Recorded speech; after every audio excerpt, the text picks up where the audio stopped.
என்னது? நடிகராக நினைச்ச இவர் இன்னைக்கு சிஎம் பக்கத்திலே நிக்கிறாரா? வாங்க பார்க்கலாம்.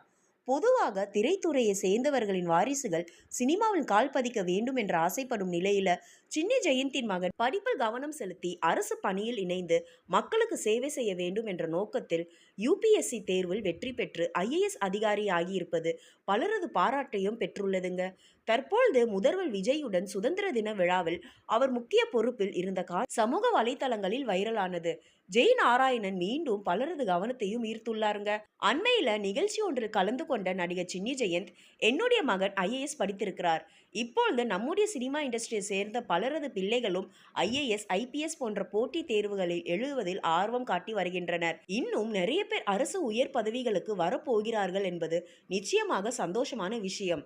தற்பொழுது என் மகனுக்கு கொடுக்கப்பட்டுள்ள பதவி டெப்யூட்டி செக்ரட்டரி புரோட்டோகால் மற்றும் பப்ளிக் டிபார்ட்மெண்ட். முதல்வர் விஜய் அறைக்கு அருகிலேயே அவருக்கு பணியிடம் வழங்கப்பட்டுள்ளது. முதல்வருடன் இணைந்து பணியாற்றி வருகிறார் என்ற நெகிழ்ச்சியுடன் பேசி வருகிறாருங்க. இவங்களுடைய மகன் ஜெய் நாராயணன் 2019ஆம் ஆண்டு யூபிஎஸ்சி தேர்வில் அகில இந்திய அளவில் 75வது இடத்தை பிடித்து ஐஏஎஸ் அதிகாரியாக தேர்வானாருங்க. பின்னர் திருப்பூர் சப் கலெக்டராகவும் அதன் பிறகு விழுப்புரத்தில் கூடுதல் ஆட்சியாளராகவும் பணியாற்றியுள்ளாருங்க. என்னதான் இருந்தாலும் ஒரு அப்பாவுக்கு இதை விட வேற என்னங்க பெருமை இருக்கு. இன்னும் இவருடைய பணி மென்மேலும் அலர நம்ம அனைவரும் இதை வாழ்த்தி இதை அப்படி லைக் பண்ணி சப்ஸ்கிரைப் பண்ணுங்க. தேங்க்யூ.